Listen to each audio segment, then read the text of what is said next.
Hi there, my name is Angela Grassi, and I am an academic sports specialist at the Good Valley School of Business here at Fordham. And I am going to talk to you today about anxiety and how the presence of anxiety can impact your academic experience.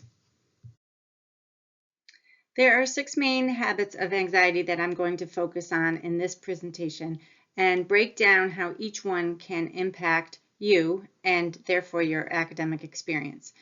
They are rumination, catastrophizing, doomsday language, inner isolation and disconnection, feeling overwhelmed, and the difference between self-care and self-medication. So how can these habits have an adverse effect on your academics? Well, first, they can interfere with your ability to stay present, listen in class, and absorb the lesson at hand. 2, it can prevent you from showing up and participating in the class discussions. 3, it can block you from getting the necessary support you may need to succeed. And 4, it can get in the way of true connections with classmates, roommates, and professors. I will be coming back to these examples throughout the presentation and see how each of the anxiety habits we get into can affect all of these areas going forward. Let's break down each category and see how these habits can actually affect your academics.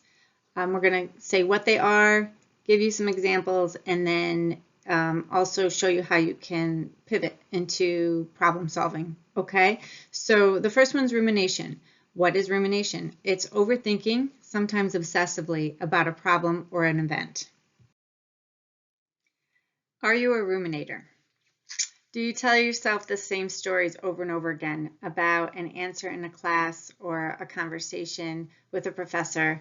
Do you have trouble falling asleep because of a conflict with either a classmate, roommate, or another person? Do you feel stuck? Do you what if about an upcoming presentation or test?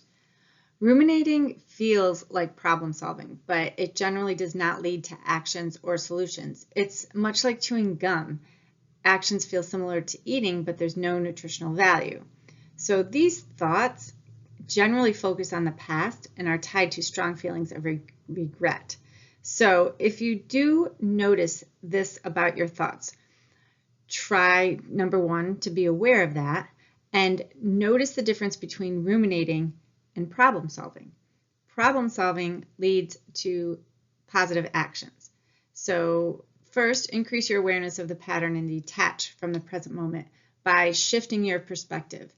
Give yourself permission to let go of that old ways of thinking. And then if you can't stop the thought process, there's lots of different things you can do. One of my favorites is to use a mindfulness technique, such as using your all 5 senses. Okay, if you find yourself ruminating about something such as an answer you gave in class that you wished you had said something different about, then take notice, stop, look at 5 different things in the room and name them out loud. And then name 4 different things you hear, 3 different things you can touch, 2 different things you can smell, and 1 thing that you can taste. Okay, this generally brings you back to the present moment. It can stop the process, and then you can switch into problem solving mode rather than just ruminating mode. The second habit some of us fall into is catastrophizing. If you tend to have a great imagination, you find yourself thinking a lot about worst case scenarios. Sometimes thinking about worst case scenarios or bad outcomes can inspire us to take a positive and preventative action. A great example of this is studying for a test. That can be a positive outcome, which is what you really want to move to if you find your thoughts of worst case scenarios are not so positive. If thoughts pop into your head that lead you to take a negative action, cause you to freeze up, or lead to an undesirable outcome, such as not raising your hand in class or signing up for that club or event you were interested in, there are shifts you can make to turn things around. Discuss reasonable risk with a trusted friend or family member. This basically means to talk about your fears out loud and weigh them against getting good participation grades or being a part of that group or club you're interested in. This may be enough to push you through those thoughts. Another idea is to try writing them down. Write a goal down ahead of time and say, I will participate in class 1 time today. And make sure you cross it off your list when you do so. As with ruminating, catastrophic thinking disguises itself as problem solving. But it isn't really, and it isn't always. So be sure that your thinking is leading you to a positive action or help you to make better choices. And remember, no one is thinking about what you said. They are only thinking about what they said. Habit number 3 is doomsday language and global thinking. And it sounds something like this. I will never get an A in that class, or I always do poorly in math. It's never, nobody, always, nothing, that kind of thinking. And I'll explain why it isn't such a great habit to be in. If you have what is referred to as a global attributional style, you attribute outcomes to broad global factors rather than specific events. It can cause you to view the world with a negative lens. You may find yourself saying, why bother studying for this math test? I always do poorly on them, rather than saying something like, I'm going to get a tutor this time and study differently. A global style of thinking can disconnect you from possibilities and solutions. If you find yourself thinking this way, you can change. One way to start is by keeping a gratitude journal and write down 5 things you are grateful for each day. Challenge yourself to only see the good that happens in a day to you as well as to others. You will notice your outlook will begin to shift, and you will notice a positive effect on your academics. Habit number 4, inner isolation and disconnection. While introspection has its place, inner isolation pulls you inside and away from connection with the present moment. So how does this affect your academics? Inner isolation can keep you locked in the world inside your head, especially if you fear rejection, judgment, or thoughts of feeling different. These thoughts can prevent you from reaching out to others to get the help you need in order to succeed academically. Fordham is filled with support services at every level, starting with your classmates, going on to your professors, your deans, advisors. For those of you who live on campus, there are RAs. There are also counseling and psychological services, the offices of disability services and campus ministry. They're all there to support you. These connections tend to strengthen relationships when they allow for vulnerability and shared experiences and validation. These are all available to you in an effort to succeed academically. So how do you shift the pattern and find connection? You can start by observing others that seem to do it well. This is a surprisingly good way of learning. Remember that it may feel uncomfortable at first and require a bit of courage, but stick with it. Expect false starts and keep trying. The rewards pay off. Finally, share your feelings.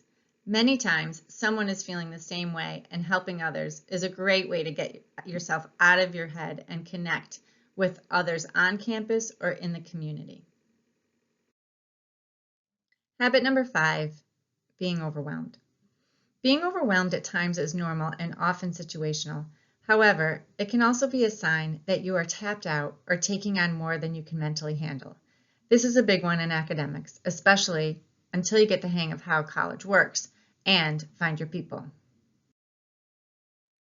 So how do you move from feeling overwhelmed to feeling and being productive? Ask yourselves, where do I feel overwhelmed?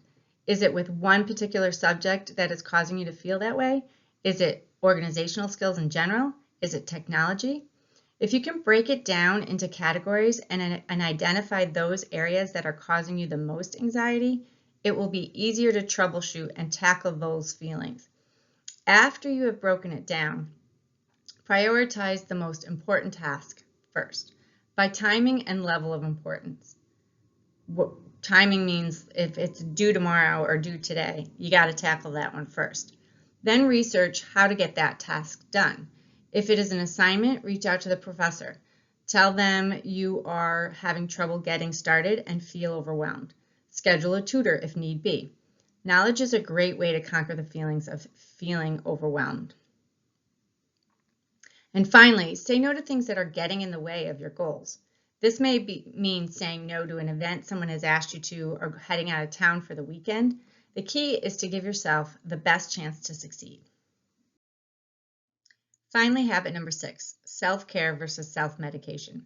Self-care is a phrase that we have been hearing a lot lately, but what does it mean? It's not a cliche. Self-care truly is essential to every aspect of your mind, body, and academic success. Self-medication, on the other hand, is used to get farther away from your emotions and set yourself up for patterns that will be hard to break in the future. College itself is a place where you are able to explore various clubs and events, whether it be virtual right now or in person one day soon.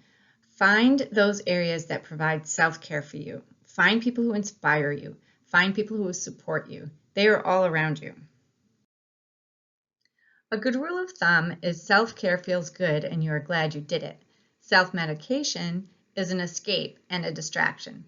If you feel refreshed and renewed, it is likely self-care. If it is a waste of valuable time, it is likely self-medicating. So definitely try to keep a balance.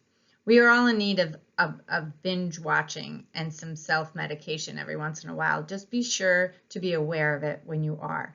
Self-care is a way to decompress from the stressors of your academics and come back to them focused and ready to meet your goals.